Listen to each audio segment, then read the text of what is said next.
Good evening. I am so glad you are here.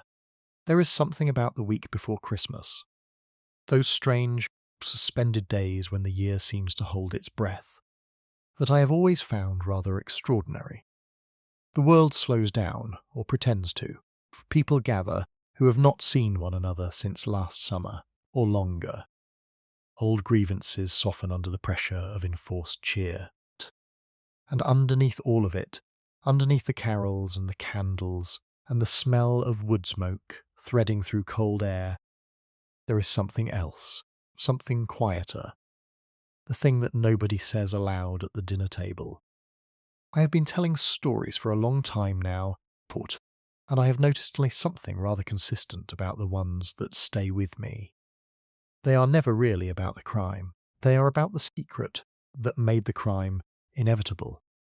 They are about the thing someone carried for 20 years, 30 years, lifetime.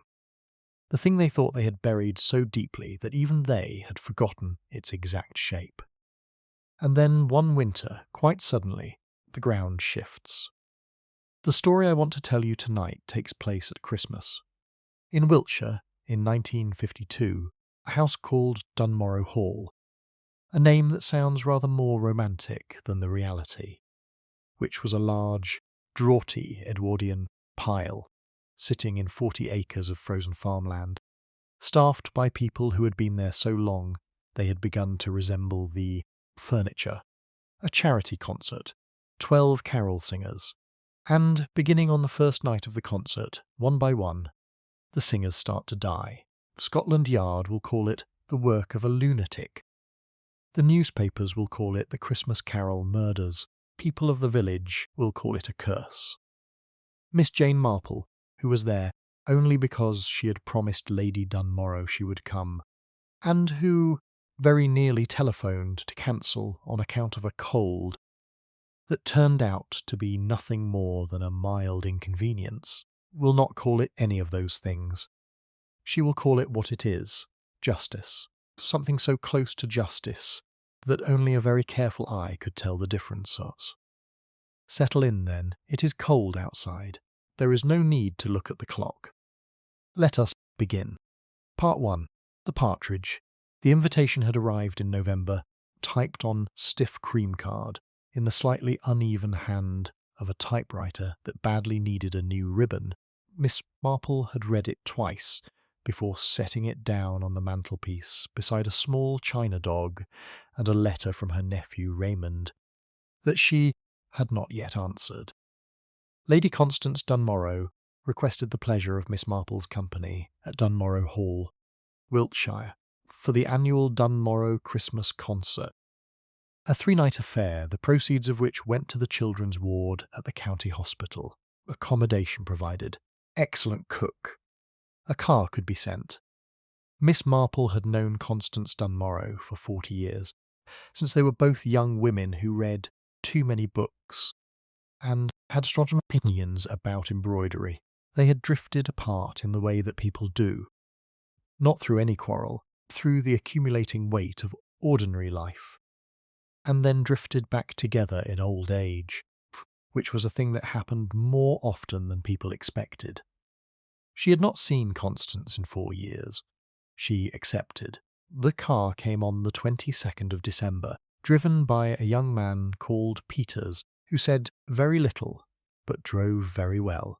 Miss Marple arrived at Dunmorrow Hall at 3:30 in the afternoon, just as the light was failing, and the first snow of the season had begun to drift sideways across the frozen drive. Dunmorrow Hall was everything the invitation had suggested, and nothing more. Large windows, dark with the reflection of leafless trees, gravel approach that crackled under the tyres like something breaking. The east wing, she noted, had its shutters closed. All of them, even on the upper floor. And there was something about those shuttered windows, their neat blind faces, that made her look away rather more quickly than she intended. Lady Dunmorrow met her in the hall. She was 73, small and white-haired, dressed in black wool, with the single string of pearls that had belonged to her mother. She embraced Miss Marple with a warmth that surprised them both. "Jane," she said, "I am so very glad you came." "And I," said Miss Marple, and meant it.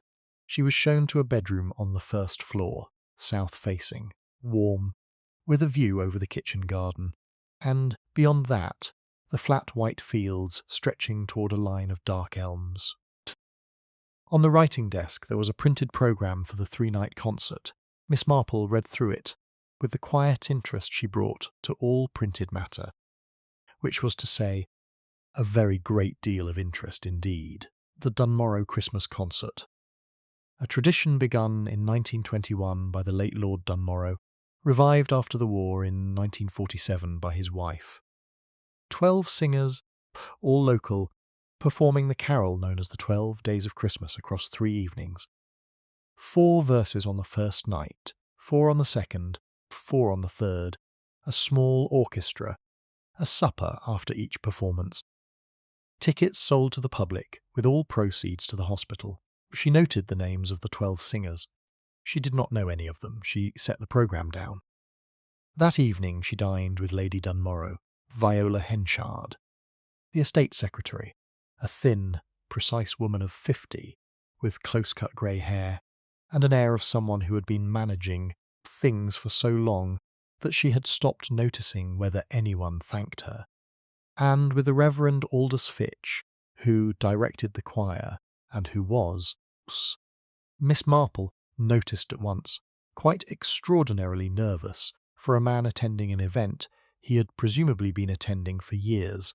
He spoke too quickly. He laughed at remarks that were not funny, and then immediately looked uncertain, as though he had miscalculated. He ate almost nothing.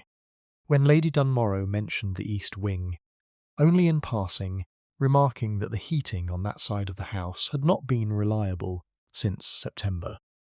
The Reverend Fitch's hand, resting beside his wine-glass, closed into a very tight fist that he relaxed almost immediately, and which no one else appeared to notice. Miss Marple noticed. She noticed most things. The first night of the concert was the 23rd of December.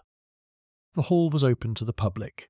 Perhaps 60 local residents filed in on cold boots, shedding scarves and hats, filling the rows of gilded chairs with a cheerful shuffle. The 12 singers assembled at the front. A mixed group, ages ranging from perhaps 20 to 60, most of them known to one another, if not to Miss Marple. She sat in the third row and watched them with the comfortable attention of someone who expects to be entertained. They were good, that was the honest truth of it. Better than one expected from a village choir in rural Wiltshire. The Reverend Fitch, whatever his personal anxieties, was an accomplished director, and the voices rose through the candle-lit hall with a clarity that was genuinely moving. On the first day of Christmas, true love gave to me a partridge in a pear tree. 12 days compressed into 4 verses. The audience applauded warmly. There was mulled wine, mince pies, a great deal of cheerful conversation. The singers circulated. Miss Marple spoke to 2 of them. A young woman named Clara Briggs, who taught at the village school, and an older man, Walter Pell, who ran the post office and had the voice of a cathedral chorister and the handshake of a farmer. She went to bed at 10 o'clock, satisfied. She was woken at midnight by the sound of someone running in the corridor outside her room. She lay still for a moment, listening. More footsteps, heavier, coming from the direction of the stairs. A voice, low and urgent, which she could not make out. Then silence of a peculiar quality. The kind that is not the absence of sound, but the presence of something held back. She put on her dressing gown and her slippers, and opened her door. Viola Henchard was standing in the corridor, fully dressed despite the hour, her face the colour of uncooked pastry. She turned when she heard the door, and the expression that moved across her features was too complicated to name. Relief. Fear. Something that might have been calculation. "Miss Marple," she said, "I was just going to." She stopped. "What has happened?" Miss Marple asked. Viola Henchard drew a breath. "Walter Pell," she said. "The post office man. They found him. In the garden. Under the pear tree in the kitchen garden." She paused. "He's dead." Miss Marple said nothing for a moment.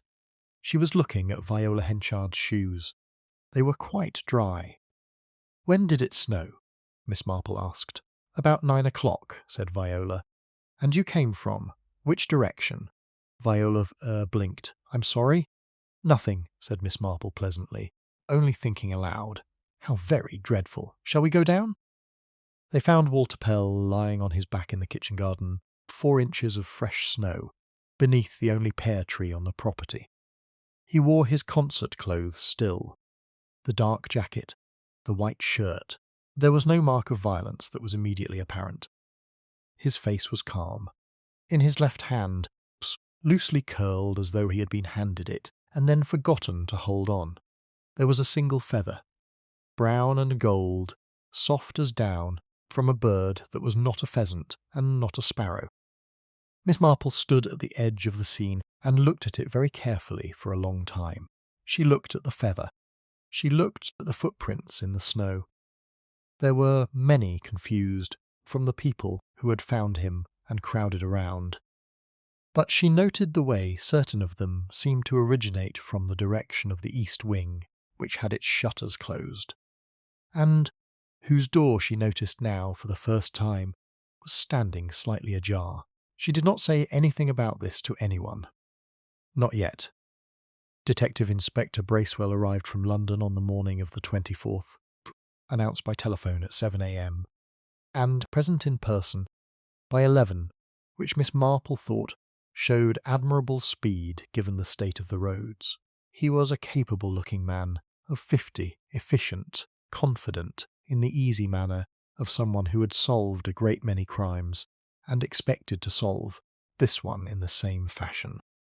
He listened to Miss Marple's observations with the patient, slightly glazed courtesy that policemen of a certain type reserved for elderly women. Attentive in appearance. Elsewhere, in fact. She told him about the feather. He told her that a man dying outdoors in winter often clutched things.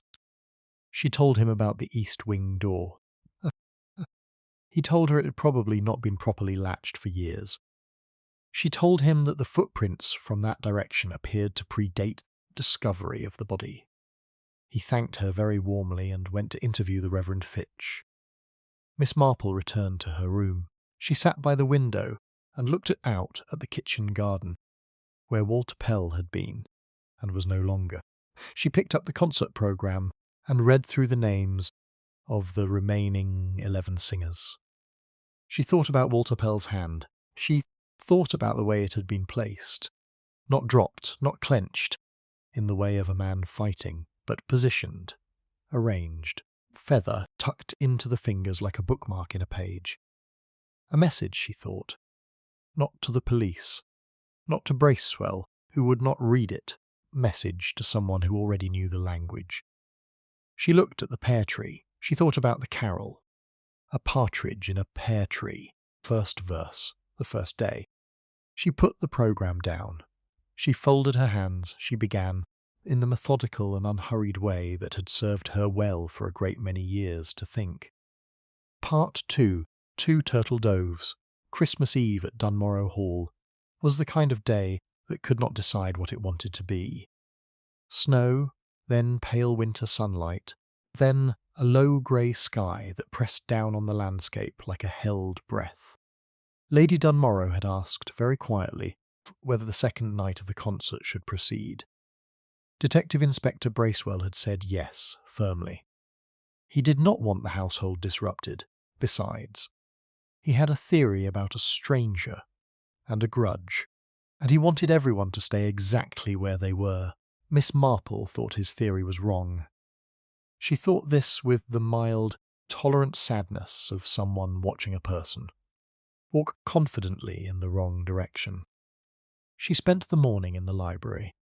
Dunmorrow Hall's library was a room of approximately 40 years of accumulated disorder, which is to say it was magnificent. Books shelved by no discernible system, interrupted by framed photographs, by small bronzes, by a tennis trophy from 1933, and a set of watercolours of the Isle of Skye. Miss Marple moved through it slowly, touching nothing she did not need to touch. Reading only what required to be read, she found what she was looking for in a box on the lowest shelf. A collection of household records, loosely bound, covering the years 1938 to 1950. Estate accounts. Mostly. Staff records. Correspondence with tradespeople. She sat on the floor to read them, because the light was best there, and she did not particularly mind flaws. The wartime records were thin. 1940, 1941, 1942. The pages had the compressed, careful quality of a household trying not to draw attention to itself. But in 1944 there were 3 pages that had been removed. Not lost, removed. Binding had been cut cleanly with a small blade. Someone who knew what they were doing. Someone who had come back to do it after the fact, because the original pages would have been of no concern to anyone in 1944 itself. Miss Marple noted this and moved on. She found the groundskeeper Thomas Kell next, or rather he found her. She was crossing the stable yard after lunch, making her way back from what she had described to Viola Henchard as a short constitutional, and he stepped out of the tack room with a barrow of something, and very nearly walked into her. He was perhaps 45, dark-haired, going to grey at the temples. A broad, weathered face with something watchful behind the eyes that was not hostility, but was something other than holidays. She said it was entirely her fault. They stood for a moment in the cold yard, with the snow creaking faintly under the quiet pressure of the afternoon. "You've been here since June," Miss Marple said pleasantly. He looked at her for a moment. "Since May," he said. "The last week of May." "And before that?" "Dorset," he said. "Kept a few birds, moved on." "What sort of birds?" Miss Marple asked. He smiled, a small, careful smile. "This and that," he said. "Nothing fancy." She thanked him and walked on. She did not look back, but she thought about the feather again, and about Dorset, and about the particular breed of partridge that was kept, so far as she knew, on only one farm in that county. The second night of the concert was quieter. Word had spread. It always did in villages, by a kind of atmospheric pressure rather than any particular act of gossip. And the audience was smaller, more subdued. People sat straighter. They listened more carefully. The singers, reduced now to 11, had a careful brightness about them, brightness of people who are frightened, and have decided that the appropriate response to fear is to carry on. The Reverend Fitch conducted with a sort of desperate precision, his baton moving with the exactness of a man who is holding himself together through the discipline of routine. Miss Marple watched him from the 4th row, where she had seated herself this evening in order to have a better view of the singers' faces. She watched them all carefully. She was looking for the thing that people carry when they know something terrible is going to happen. Not fear exactly, because fear is general and can be caused by anything. She was looking for guilt. For guilt of a specific kind, the guilt of the person who has set something in motion, and cannot stop it, and has not yet decided whether they want to. She saw it, not where she expected it. She saw it in the face of a woman in the 2nd row of singers, a woman she had not yet spoken to, a woman called, according to the programme, Mrs. Ruth Calloway, age perhaps 55, pleasant face, unremarkable clothing, choir robe, slightly too large for her narrow shoulders. She sang with the rest. She smiled at the right moments. Her eyes every few minutes to the same place, not to the door, not to Bracewell, who was sitting in the back row with his arms folded, to Lady Dunmorrow, who sat in the front row, still as marble, in her black wool and her pearls. Miss Marple watched this for the duration of the performance. She said nothing. The supper, she approached Ruth Calloway and engaged her in conversation about the weather and the state, the roads and the quality of the mince pies, which were excellent. And during this conversation she noted three things. That Ruth Calloway had grown up in this county and moved away and come back, that she had known Lady Dunmorrow's household since girlhood, and that when Miss Marple mentioned, very casually, the name of a village in Dorset, Ruth Calloway set down her wine-glass with slightly more care than was strictly necessary. They were interrupted by a sharp cry from the direction of the garden. Miss Marple was not in general a fast mover. She was already near the door, and she was through it before most people in the room had processed what the sound was. Garden was silver and black, lit by the light spilling from the hall windows. In the snow, not far from the stone path that led to the formal garden, the two figures of the carol, she thought, with the cool precision of someone who had already begun to see the shape of it, lay together, side by side, as though they had lain down to rest, man and a woman, both singers, both from the second verse group. On the breast of each, placed with the same deliberate care, as the feather had been placed in Walter Pell's hand, there were two small paper birds, folded. Origami, she supposed, though rather accomplished, the kind of folding that required practice. Turtle doves, she thought. Two turtle doves. She looked at the east wing. The shutters were closed. The door, which she had asked to have latched that morning, was closed. She looked at the sky. She looked at the snow. She went back inside. She found Lady Dunmorrow still in her chair at the front of the hall, alone now, the audience gone in a confusion of alarm and instruction. Constance Dunmorrow sat very still with her hands folded in her lap and her eyes fixed on, point slightly above the fireplace. And her face had an expression that Miss Marple recognised. It was the face of someone who has been expecting this. Not the deaths exactly, or perhaps not only the deaths, but the reckoning, the long-delayed, long-anticipated arrival of the thing that had been waiting. Miss Marple sat down beside her. She did not speak for a moment. The fire crackled. Somewhere in the back of the house a door opened and closed. "Constance," she said at last, very quietly, "I think you should tell me about 1944. Dunmorrow did not answer for a long time. Then she said, "I was afraid it would be you. I was afraid you would come and see it."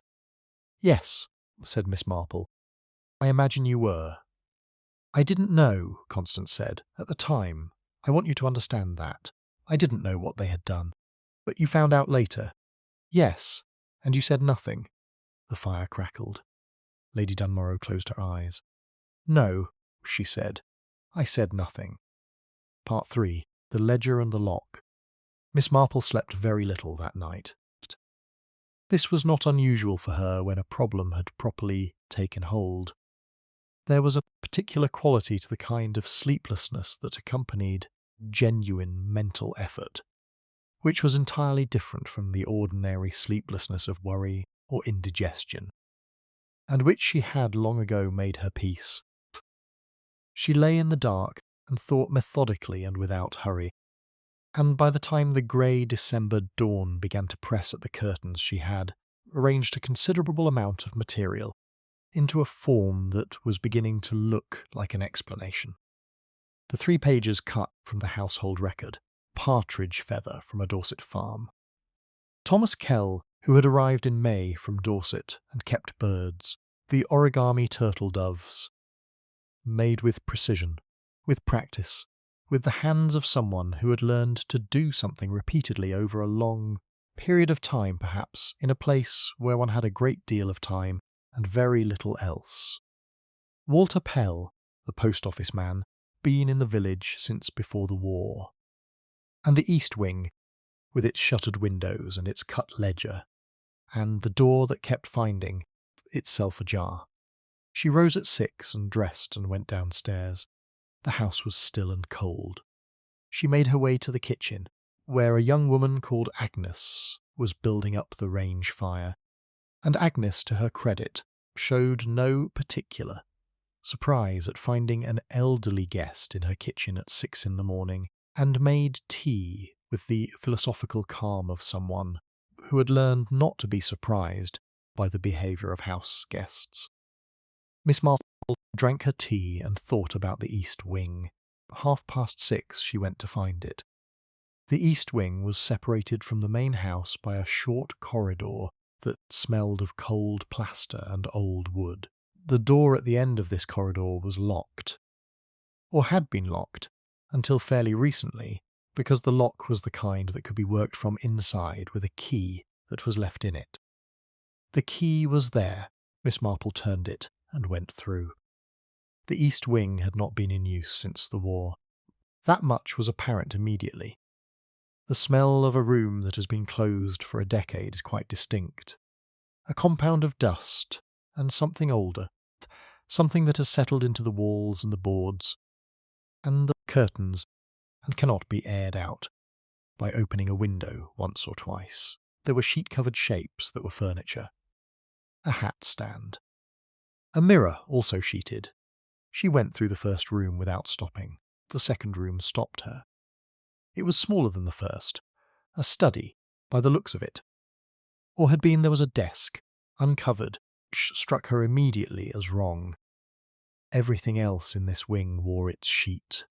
But the desk was bare, and on the desk there was a book, not a ledger. A personal journal, small and brown, the kind that one bought at a stationer's, and that felt from its slightly swollen state as though it had been read. Many times the pages touched and retouched until they had absorbed something of the person touching them. She picked it up. She read. It took her 11 minutes to read what was written there. She was a fast reader, but she did not rush these pages. She read them the way they deserved to be read, with attention, with the willingness to feel what they described. The journal belonged to a man named Edward Kell. He had been a farmhand on the Dunmorrow estate from 1939 to 1944. He had lived in the gatehouse with his wife Margaret and their daughter, who was 7 in the summer of 1944.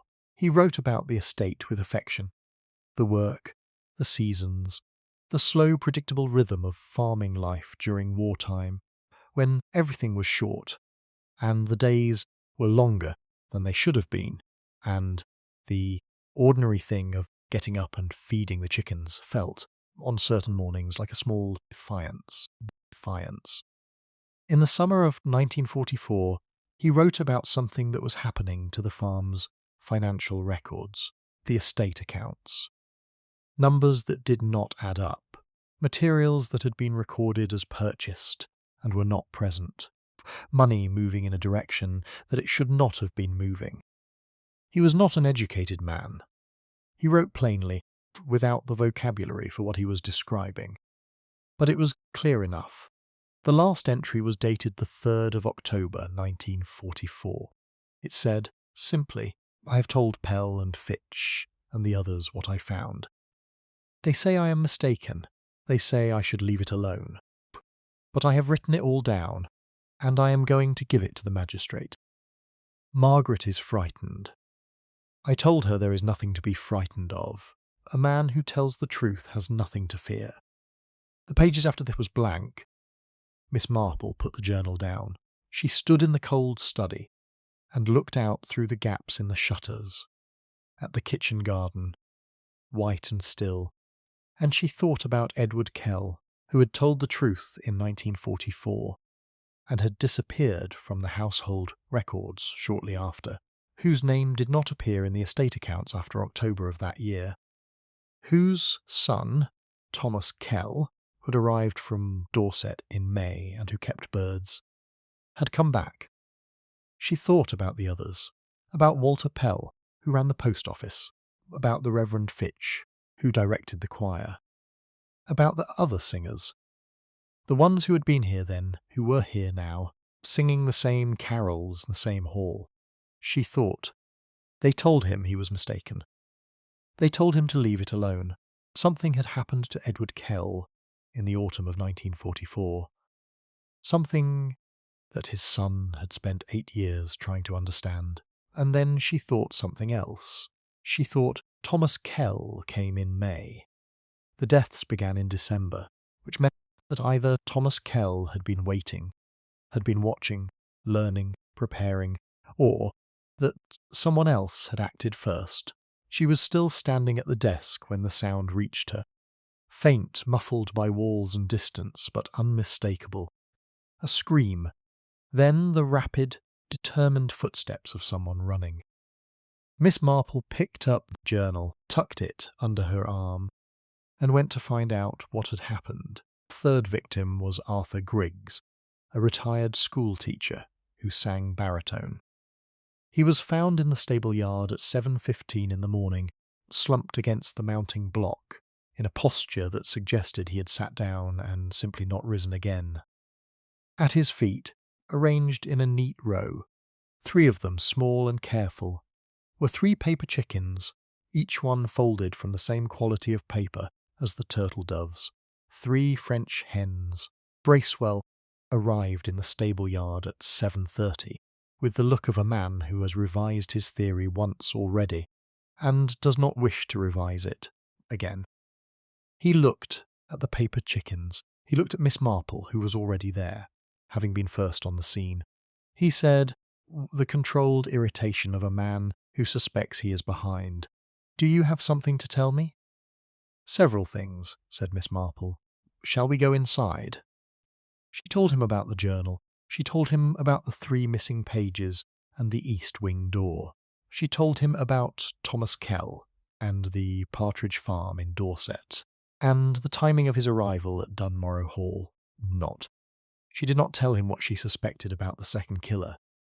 She was not yet ready to call it a suspicion. It was still only a shape, sense of something that had no sharp edges yet. Bracewell listened without the glazed patience of the day before. He was taking notes. "You should talk to Lady Dunmorrow," Miss Marple said. "I have talked to Lady Dunmorrow." "You should talk to her again," said Miss Marple, "and this time, I think, you should ask her about the 28th of October, 1944. Bracewell looked at her. "What happened on the 28th of October, 1944? He asked. "I don't know exactly," Miss Marple said, "but I think Lady Dunmorrow does, and I think if you ask her the right questions, she will tell you." She paused. "Ask her," she said, "what happened to Edward Kell?" Part 4. The Shape of an Old Sin. It snowed again on Christmas night, and in the morning of the 25th, the world was white and still, and thoroughly Christmas that it felt almost theatrical, like a stage set designed to disarm the attention. Miss Marple sat in the library and waited. She had asked to be left alone until 10 o'clock. She had asked for a pot of tea, and, if it was not too much trouble, some toast. Agnes had brought both without comment. And Miss Marple sat with them and worked her way through the last of the household records that she had borrowed from the shelf, and through the journal of Edward Kell, and through a piece of paper, on which she had written, in her small, neat hand, a series of names arranged in 2 columns. On the left, victims; on the right, connections. Walter Pell had been present on the estate in October 1944.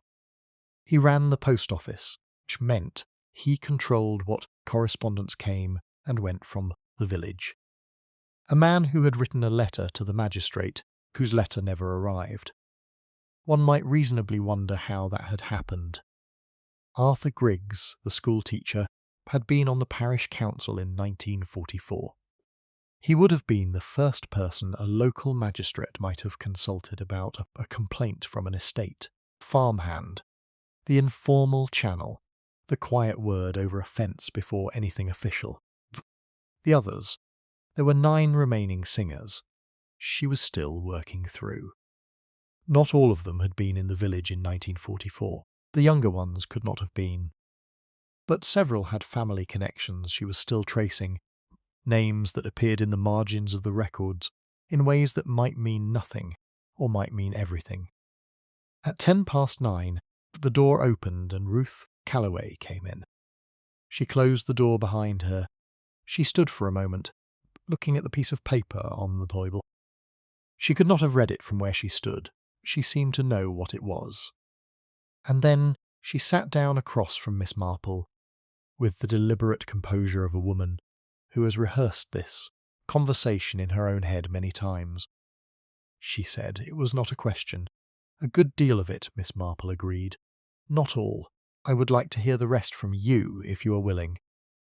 Ruth Calloway looked at her hands. She was quiet for a moment. Then she said, Edward Kell was my uncle, my mother's brother. Miss Marple said nothing. He disappeared in November 1944. My mother was told he had simply left, gone to find work elsewhere, taken his family with him. That was what Lady Dunmorrow told her. That was what the village believed. He was the kind of man who might do that. Restless, my mother said, always looking for something better.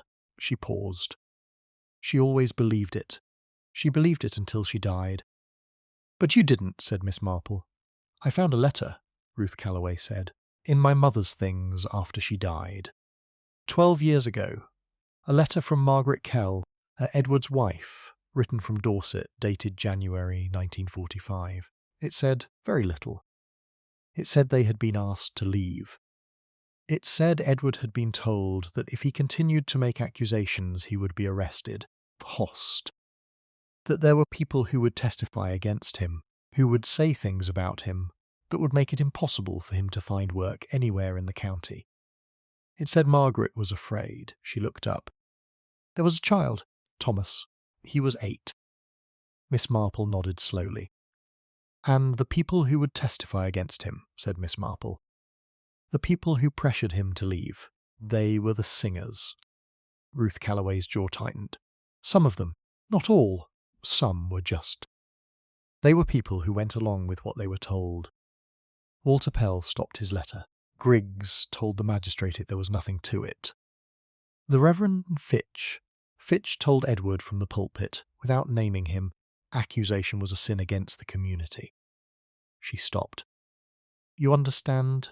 They didn't hurt him physically. They just made it impossible for him to exist here. They took away his livelihood, his name, his place. They did it quietly, over 3 months, and they all went back to their lives, and nobody thought about Edward Kell again. Except his son, said Miss Marple, except his son. Silence. The snow outside the library window was very white. And you? Miss Marple said. Ruth Calloway looked at her directly for the first time. I came back last year, she said, when I found out the concert was still running, found out that the singers were the same people, or their families, some of them. I joined the choir. I told myself I only wanted to see them, to look at them, to know what they looked like, the people who had destroyed my uncle's life. But it became something else, Miss Marple said quietly. Ruth Calloway did not answer immediately. I didn't kill anyone, she said at last. I want to be clear about that. I swear to you, I did not kill anyone. She looked at her hands again. But I knew, she said, that Thomas was here. I had found him, written to him. I told him about the singers, about the concert, about the people who were still living in the houses they had kept through my uncle's ruin. I told him everything I had found. She paused. I thought he had a right to know. I told myself that. Miss Marple looked at her steadily. She said, You told yourself that because it was easier than saying the other thing. Calloway met her eyes. Yes, she said, after a very long pause. The fire shifted. The snow outside the window was perfectly still. What was the other thing you would have had to say? Miss Marple asked. Calloway put her face in her hands for a moment. Then she lowered them and said, very quietly, that I was glad. When the first one died, I was glad. In the part of myself that I am not proud of, and that the part of me I am proud of. The part that was horrified. The part that wept. I am not entirely sure it was stronger. Clock on the mantelpiece ticked. Outside, a robin landed on the windowsill and looked in for a moment, its eye bright and unreadable. Miss Marple said nothing. She thought of St. Mary Mead, of the complicated people she had known all her life, the endless human capacity for holding two entirely contradictory things in one's heart at the same time, love and resentment, grief and satisfaction. The desire for justice and the willingness to look away from the method. She thought of Ruth Calloway's mother, who had believed her brother had simply left, and who had believed this until she died. Some kindnesses, she thought, cruelest things in the world. "Where is Thomas Kell now?" she asked. Ruth Calloway stood up. "I think," she said, "that you probably know that already." She was right. Miss Marple did know. She had known since 7:30 that morning, when she had walked past the groundskeeper's cottage, and had not heard the sound of a fire, or boots on stone, or any of the ordinary morning sounds of a man beginning his day. The cottage was silent. The door was unlocked. He was not there. She had left it for later. She had sat in the library and waited, and let Ruth Calloway come to her, because that is sometimes how you learn the most. Not by pursuing, but by being still enough that the thing you need finds its own way to you. Now she stood up too and picked up a piece of paper and said, "Will you come with me?" Ruth Calloway looked at her for a long moment. "Yes," she said, "I think I will." Part 5. What the East Wing Knew. They found Thomas Kell in the East Wing. He was sitting at the desk, the bare desk, where the journal had been, with his hands flat on the surface, in the posture of a man who has finished something. Not the posture of rest, not quite, more the posture of conclusion. He looked up when they came in.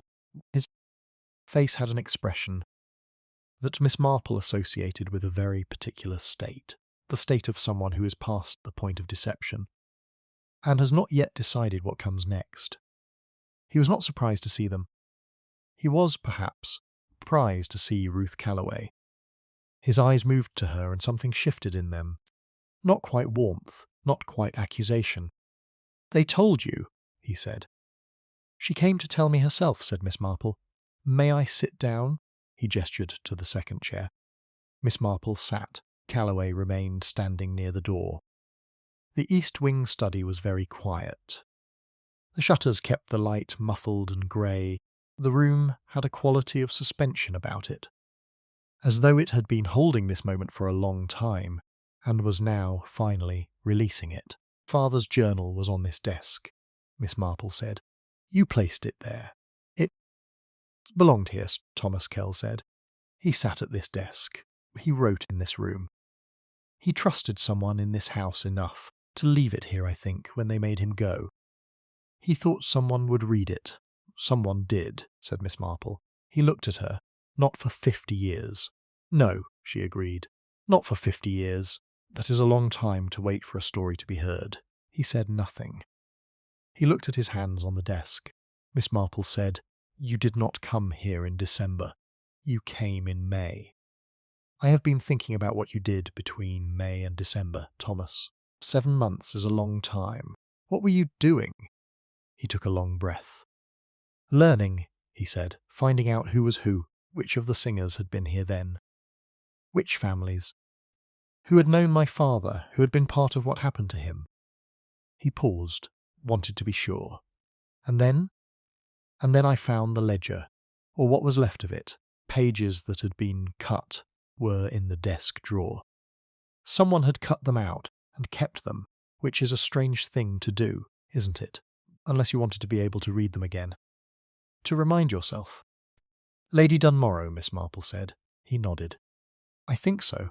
Think she took them out and kept them, because she didn't want to look at the rest of the ledger, and she didn't want to destroy the pages entirely. She's been living with it a long time. She told me she didn't know at the time what they had done." Thomas Kell was quiet for a moment. "Believe that," he said finally. "I've been angry at her for 8 years since Ruth found me. I've come here and lived in her house, and eaten at her table, and I've watched her. And I believe that she didn't know. I believe she found out later. And I believe she didn't do anything. And I believe that's its own kind of fault. But it's not the same fault," He looked up at Miss Marple. Pell controlled the post. Griggs shut down the magistrate's inquiry before it began. Fitch used the church, community, the weight of a small village's social architecture, to make my father into a troublemaker, a malcontent, a man not to be trusted.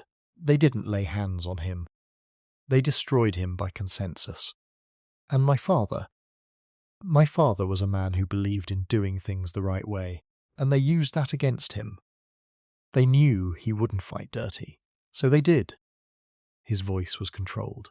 It had the quality of something said many times, in private, the careful steadiness of a speech rehearsed until it no longer shook. Miss Marple said, gently, "And the others, the 3 who have died, were they all part of it?" He hesitated. It was the first hesitation she had seen in him. Pell, yes. Griggs, yes. The third one, he stopped with the third one. I was certain, and then I found something that made me less certain, and by then it was.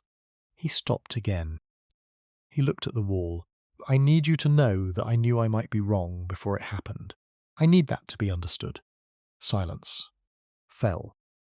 Ruth Calloway, from the door, said very quietly, "Thomas." He looked at her. Something passed between them. Not forgiveness exactly, or not only that, the look of 2 people who have been complicit in something together, and are only now fully understanding what complicit means. "Your father wrote," Miss Marple said after a moment, "that a man who tells the truth has nothing to fear." Thomas Kell looked at her. "Yes, he was wrong, of course. Terribly wrong. That is the most painful thing about what happened to him, that he believed something which should have been true and was not." She paused. "But I find myself wondering what he would have made of all this. The carols, the feathers, the paper birds." Thomas Kell looked at the desk. "I found his journal here," he said. "I read it in this room, and then I sat here for a very long time, and outside the window the carol singers were practicing in the hall, and something—" He stopped. "I know it sounds mad, but it seemed like the right language, the right shape. My father believed in order, in sequence, doing things the way they were supposed to be done. I wanted it to be orderly. And the carol," said Miss Marple, "the sequence, you intended to continue." He looked at her steadily. "I intended," he said, "to stop at the ones who were responsible." He paused. 4 of them. "Or there were." Miss Marple said nothing for a moment. She looked at him. She looked at the desk. She looked at the shuttered windows. "Detective Inspector Bracewell is in the house," she said at last. "He is not a stupid man, though I have occasionally behaved as though I thought he was. He will come to this room. I think you know that." Thomas Kell nodded once. "Before he does," Miss Marple said, "I would like you to tell me one more thing." "What?" "The 4th name. The 4th singer. The one still living." He looked at her for a long moment, and then, very quietly, he told her. She had known, of course. She had known since the previous evening. She had wanted to hear it from him, because there is a kind of truth that only matters when it is spoken aloud, by the person who knows it, person who needs to hear it. She stood up. She straightened her cardigan. She looked at Thomas Kell and Ruth Calloway, 2 people carrying the weight of an old damage done to someone else, and she felt the complicated thing she always felt in such moments. Not sympathy exactly, and not judgment, but something larger and harder to name than either of those. "Stay here," she said. "Both of you. I will send Bracewell to you directly." She went to find him. Part 6.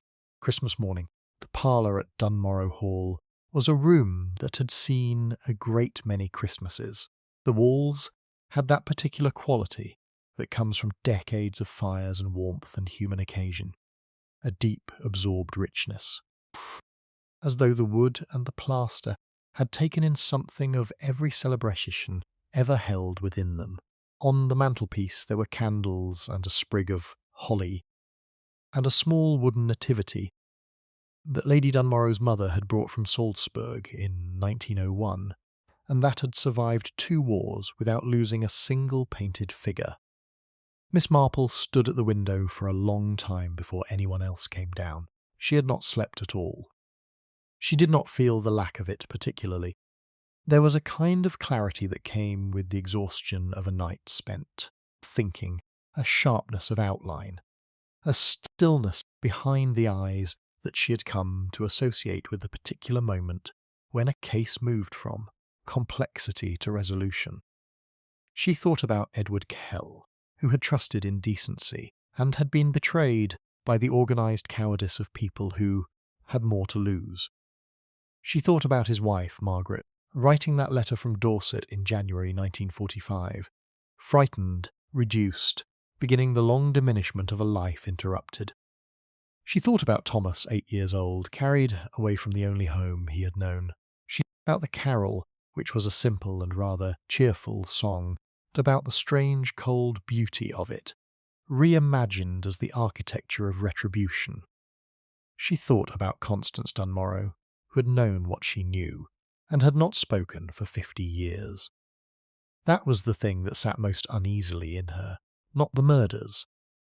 Those were terrible and clear, and would be dealt with by the law, which was what the law was for, not even Thomas Kell's 3-month vigil of patient, meticulous fury. What sat in her was the 50 years of silence, the not quite innocence of the woman in the front row of the concert hall, in her black wool and her pearls, listening to the singers who had destroyed a man's life, and finding it perfectly possible to offer them mulled wine after. At 9 o'clock she heard footsteps on the stairs. Lady Dunmorrow came in wearing a dark blue dressing gown, her white hair loose, looking her full 73 years, and perhaps a few more. She stopped when she saw Miss Marple at the window. Something in her face settled. Not relief, but a kind of resignation, the resignation of someone who has been expecting a particular conversation for a very long time.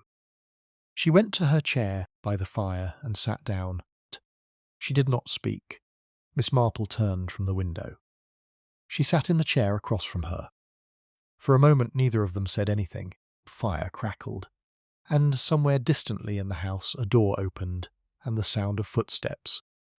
Bracewell's, she thought, one of his people, moved through the ceiling. Bracewell arrested Thomas Kell last night, Miss Marple said. He also wishes to speak with Ruth Calloway further. I imagine you know all of this. Yes, said Lady Dunmorrow. Viola told me. Viola Henchard, Miss Marple noted, who had been fully dressed at midnight, whose shoes had been dry. Constance, she said, I have been thinking about something you said to me on Christmas Eve. You said you found out later what they had done. I have been wondering, since then, what later means. Lady Dunmorrow looked at the fire. How much later? Miss Marple said gently. Silence, the nativity on the mantelpiece, candles. 1946, Lady Dunmorrow said at last. Robert told me, my husband, he had known, not everything, but the shape of it. And when he was ill, when he knew he was dying, he wanted to tell me. He said Pell and Griggs had come to him in October 1944, he said. They told him that one of the farmhands was spreading stories, accusing people of financial irregularities that had never happened, making trouble in the village. They asked him to deal with it. He told them to handle it themselves and didn't ask what that meant. She paused. He said he didn't ask because he knew he wouldn't want to know. Miss Marple said nothing. When he told me, in 1946, I went to find the Kell family. They were in Dorset. I went to their door. Margaret opened it. She looked at me. Lady Dunmorrow stopped. Her hands, folded in her lap, pressed together. She looked at me, and then she very quietly closed the door. She didn't say a word. She didn't have to. And you came home, said Miss Marple. And I came home, said Lady Dunmorrow. I told myself many things over the years, that I could do nothing.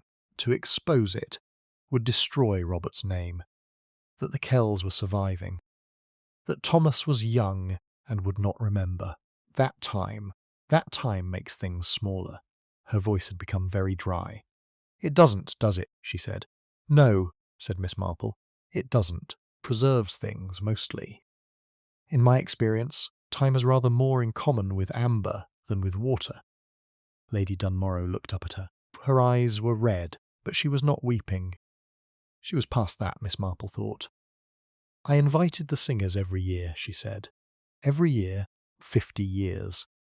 I told myself it was habit, that the concert was a good thing, the charity was real, the music was worth preserving.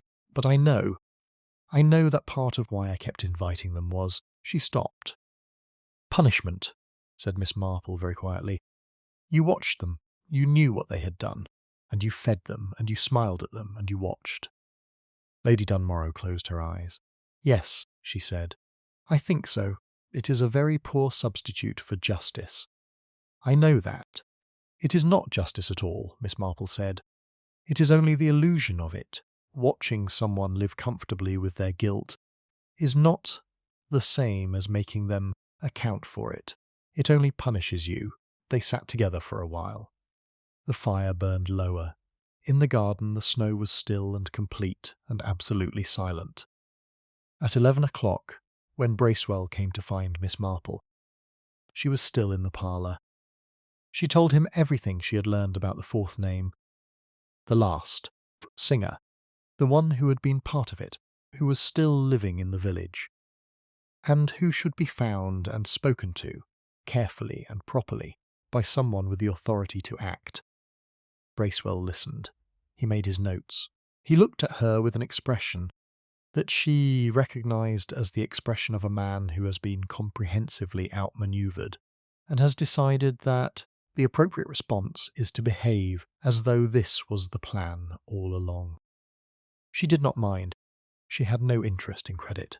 He left. She went upstairs and changed her dress, and came back down and found the kitchen, whoot, where Agnes was producing an extraordinary Christmas dinner from what appeared to be very limited materials, and she sat at the kitchen table and drank a cup of tea and talked to Agnes about Agnes's family in Bristol, and the difficulty of making brandy, butter, in a house where the brandy had all been used for the punch. And Agnes laughed, and for an hour the house was warm and almost ordinary. Thomas Kell was taken to London that afternoon. Ruth Calloway gave a long statement to Bracewell and was not arrested, though she was asked to remain available. A man who had lived a 3 from Dunmorrow Hall for his entire life was brought in for questioning 2 days after Christmas. The inquest established, in its careful procedural way, the mechanism of each death. A substance, administered in drink, that left no mark and a great deal of ambiguity. Thomas Kell had been in his patient. 7-month preparation, very thorough. Papers gave it 2 weeks on the front pages. They called it, as Miss Marple had anticipated, the Christmas Carol murders. Some of the coverage was more serious and considered the wartime background, the original suppression, question of what justice means when official channels fail. Most of it was not. Miss Marple returned to St. Mary Mead on the 28th of December, driven by Peters, who said very little. She sat in the back of the car and watched the Wiltshire countryside give way to the familiar lanes of her own county, and she thought about what she would tell. Raymond, who would ask about her Christmas, and she decided that she would tell him it had been quiet. It was not quite true, but it was the kind of thing that spared a great many unnecessary questions. She did not think she had solved anything, exactly. She had uncovered things, she had named things, but the original sin, the compact of silence and convenience that had destroyed Edward Kell in 1944, that had been done long before she arrived, and was not undone by anything that followed. Thomas Kell had called it justice. The newspapers called it murder. Both were right. She sat in her own sitting room that evening, with a small fire and a pot of tea, and the radio playing something festive that she listened to, without really hearing. She thought about the last night she had spent at Dunmorrow Hall. Christmas Day.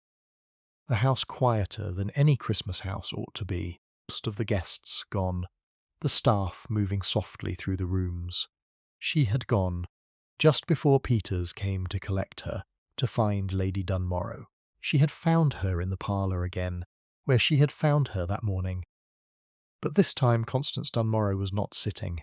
She was standing by the fireplace, looking at the nativity on the mantelpiece. The small wooden figures from Salzburg, the shepherd and the angel and the child. Miss Marple stood in the doorway. Lady Dunmorrow did not turn around. "Constance," Miss Marple said. Yes, she chose her words with the care she reserved for moments that would not come again. "Did you know," she said, "when you invited them all, year after year, every Christmas for 50 years, that something like this might one day happen?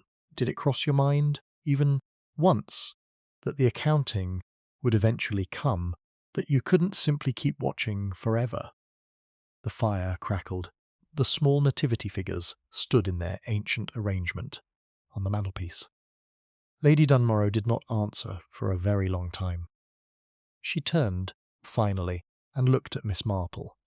Her face was difficult to read, not blank, but too full, too layered, like a sentence with too many subordinate clauses. She opened her mouth, and then she closed it again, and she turned back to the fire. Miss Marple stood in the doorway for another moment. Then she went to collect her bag. In the car driving through the white Wiltshire afternoon, she thought, the question deserved an answer. It deserved more than silence.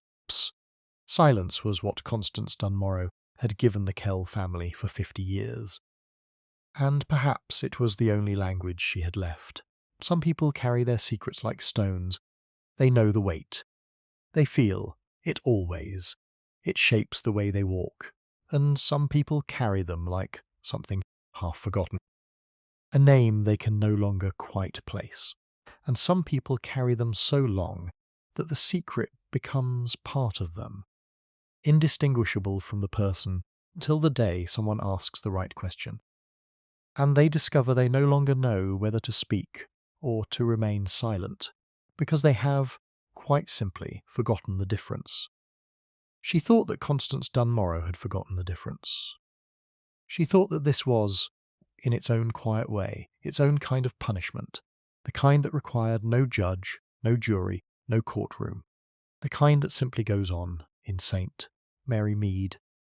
On the evening of the 28th, the lights were on in the houses, and the snow on the village green had the particular packed down quality that children leave behind. Miss Marple's sitting room was exactly as she had left it, orderly, warm, slightly dusty, in the way of a room that has been closed for a week.